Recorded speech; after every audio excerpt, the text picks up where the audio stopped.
Ce samedi 5 juillet 2025, le peloton s'élancera de Lille pour 3 semaines de course à travers la France avec l'arrivée presque traditionnelle des Champs-Élysées qui sera pimentée par la montée de la côte de la butte Montmartre empruntée par les coureurs lors des Jeux Olympiques de Paris 2024.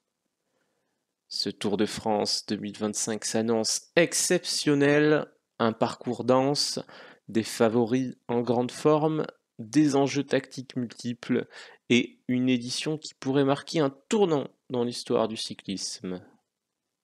Dans cette vidéo, nous allons analyser en profondeur cette 112e édition du Tour de France. N'hésitez pas à partager vos avis dans les commentaires, laissez un like sur la vidéo et à vous abonner si ce n'est pas encore fait.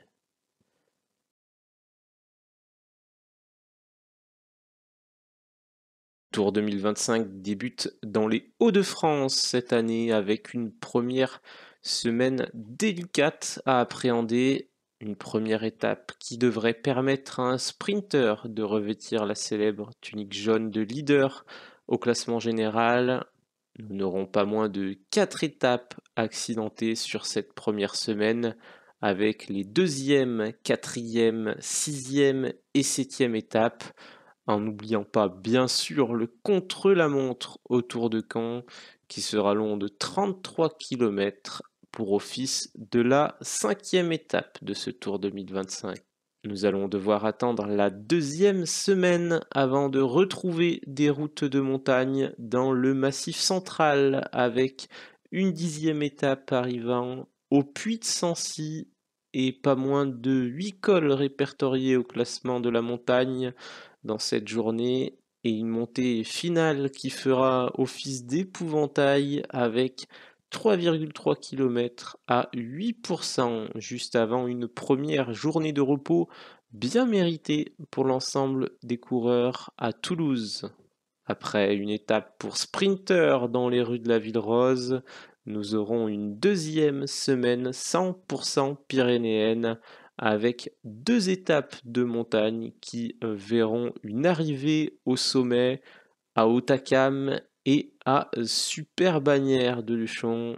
Un contre-la-montre montagnard aussi à noter avec la montée vers Péragude ainsi qu'une étape accidentée qui pourrait sourire à un baroudeur et à une échappée vers Carcassonne. Et on fera vite place à la 3e semaine avec une arrivée au Ventoux, une étape pour sprinter arrivant à Valence et enfin 2 étapes alpestres avec à nouveau des arrivées au sommet à chaque fois au col de la Loze et à la Plagne.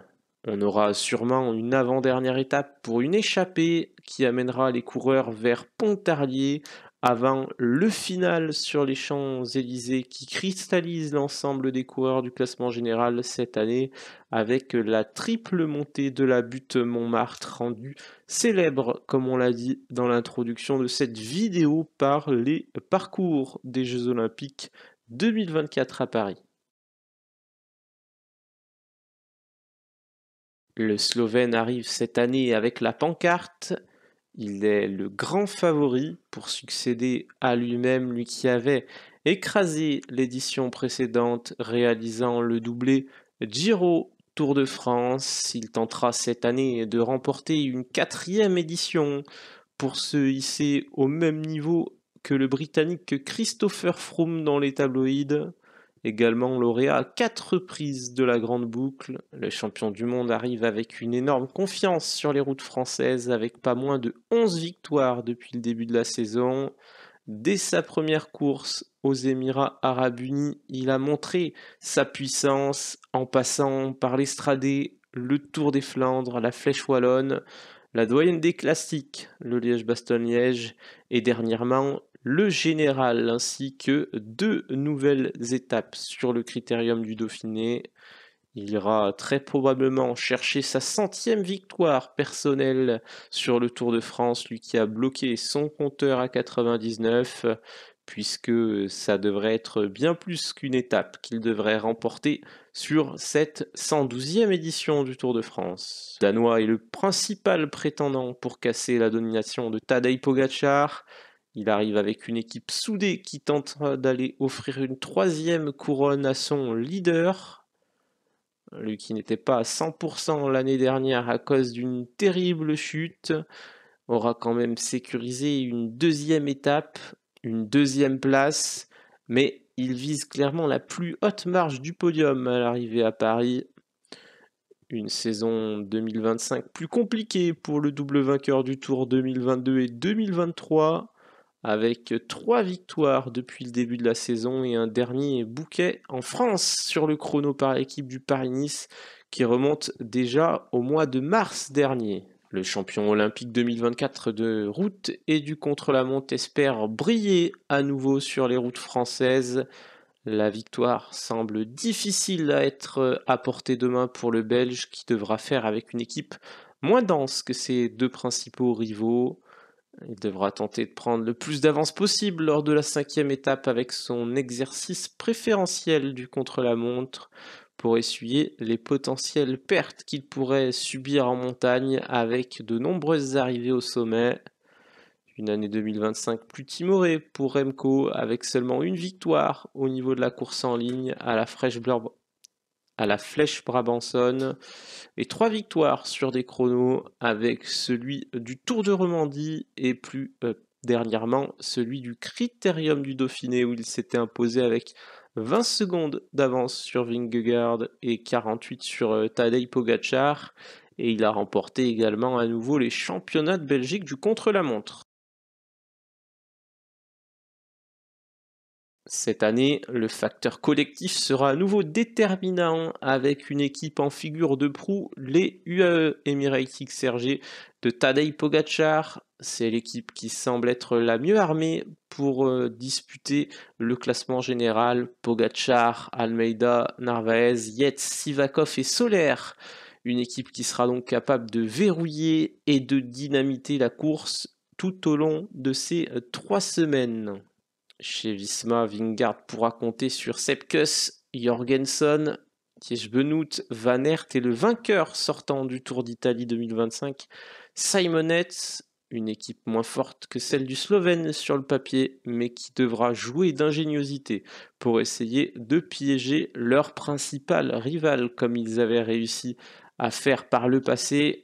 Des 3 principaux favoris pour le classement général, c'est la Soudal Quick-Step qui semble être l'équipe la moins taillée au niveau du classement général et au niveau de la montagne. Remco Evenepoel devra habilement négocier les différents profils qui s'offrent à lui en évitant de se faire piéger en montagne, lui qui n'aura réellement que Van Wilder, Charman et Paré-Peintre pour l'accompagner quand la route s'élèvera fortement. Et à ne pas sous-estimer les autres équipes qui arrivent avec de l'envie sur ce Tour de France et qui pourraient être des alliés de circonstance, notamment avec la Bahrain Victorious qui jouera avec Buitrago logiquement pour le classement général et Lenny Martinez en pisteur d'étape.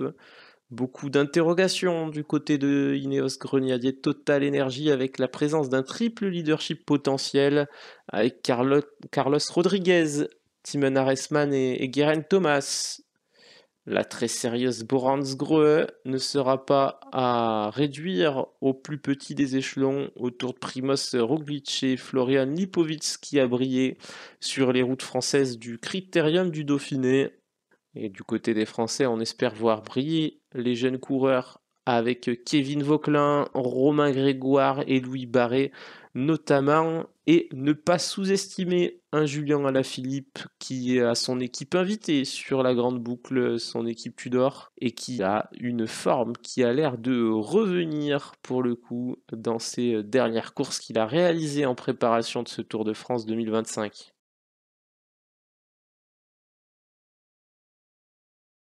On l'a présenté un peu plus haut, mais Lenny Martinez, âgé de 21 ans, va participer à son 2e Tour de France. Lui qui n'a remporté que de belles victoires dans sa carrière, s'est illustré cette saison et a franchi un palier en remportant une étape sur le Paris-Nice, une étape sur le Tour de Romandie, une étape sur le Critérium du Dauphiné. Dernièrement, au mois de juin, il a également terminé 4e de la Flèche Wallonne et il devrait participer à ce tour avec pour objectif d'aller chercher une victoire d'étape en délaissant le général au profit de son coéquipier Buitrago. Thibaut Nice, âgé de 22 ans, le Belge participera à son premier grand tour. Avec 12 victoires professionnelles, il effectue une plutôt bonne saison 2025 en remportant dès le début de la saison le Grand Prix Miguel Indurain, une 8e place à la Flèche Wallonne et un top 5 très positif sur le Liège-Bastogne-Liège. Romain Grégoire, âgé de 22 ans, participera lui aussi à son premier Tour de France, bien placé sur les classements généraux des courses à étapes, avec une 4e place au Tour d'Algarve, une 15e au Tirreno et au 17e place au Tour de Suisse. Il a passé un palier cette année avec 2 top 10 sur les Classic World Tour, avec l'Amstel Gold Race et la Flèche Wallonne. Il a levé les bras 2 fois cette saison avec une victoire World Tour sur le Tour de Suisse notamment et le port du maillot de leader. Oscar Onley, dans l'ancienne équipe de Romain Bardet, Team Picnic Postenel, voudra se montrer pour son 2e Tour de France. Peu victorieux dans sa carrière avec seulement 2 bouquets, il collectionne les places d'honneur au classement général. Cette année, il a débuté la saison par une 4e place au Santos Tour Down Under. Il a terminé également 5e de l'UAE Tour, 9e au Tour du Pays Basque et 3e dernièrement au Tour de Suisse avec une victoire d'étape et 4 podiums juste derrière le Portugais Joao Almeida. Lennert Van Etvelt, âgé de 23 ans, arrivera avec de belles ambitions sur la grande boucle. Le Belge aux 6 victoires professionnelles, dont une victoire au général de l'UAE Tour 2024, devrait faire parler de lui pour sa première participation au Tour de France. C'est l'un des grands joyaux des courses par étapes belges avec Remco Evenepoel et aussi un peu plus jeune Jarno Vidar, mais qui ne fait pas partie de ce Tour de France 2025. Pour le maillot vert cette année, 4 prétendants avec le premier grand favori Jonathan Milan. C'est sa première participation au Tour cette année. Lui qui a remporté déjà 4 étapes sur le Giro et 2 fois le maillot. Et il ne faudra pas sous-estimer Bini Girmay. 3 victoires pour lui et le maillot vert lors de la précédente édition du Tour de France. Le coureur érythréen est donc candidat logique à sa propre succession. Jasper Philipsen également à ne pas sous-estimer avec 9 victoires sur les routes de la Grande Boucle entre 2022 et 2024. Il a lui également déjà remporté le maillot vert en 2023 et peut-être un outsider pour finir, Tim Merlier, le Belge, qui a déjà 4 victoires sur les routes du Tour d'Italie et une victoire sur le Tour de France. C'est également le champion d'Europe en titre. Et le maillot à pois, c'est souvent le maillot qui est le plus dur à pronostiquer avec les différents barèmes qui sont donnés lors des passages au sommet. En plus, cette année, nous avons donc beaucoup d'arrivées au sommet. Il pourrait arriver vers un grimpeur qui fait de ce maillot un objectif plus que le classement en général, comme Skielmose, Vlasov, Martinez. On avait pensé également à Carapaz qui souhaitait faire de ce maillot son objectif pour cette édition 2025 du Tour de France, mais il ne prendra finalement pas part à ce Tour de France 2025. Un coureur qui vise le général désireux de se reprendre après une perte significative de temps, on l'a déjà connu par le passé. Ou alors un leader du classement général, c'est ce qui pense être le plus probable avec un mano à mano potentiel entre les deux grandissimes favoris Tadej Pogacar et Vingegaard. Je pense que ce sera un peu trop compliqué pour Remco Evenepoel pour aller tenter d'aller chercher cette tunique s'il joue dans les premiers rangs au classement général. Sur le côté du maillot blanc, qui pour battre Remco, qui est le grandissime favori, on peut effectivement penser à Florian Lipovitz en cas de désillusion côté belge, lui qui a brillé sur les routes du Dauphiné en mois de juin de cette année. On peut également passer à Carlos Rodriguez, qui a déjà terminé 5e du Tour de France en 2023 et qui a également remporté le Tour de Romandie l'année dernière. Et si Oscar Onley était sur un nuage sur ce Tour de France 2025, lui qui est monté en puissance sur le Tour de Suisse et qui a l'air très affûté pour le Tour de France 2025. En tout cas, normalement, sans grande surprise, ça devrait être le champion olympique qui devrait emporter cette tunique blanche à Paris.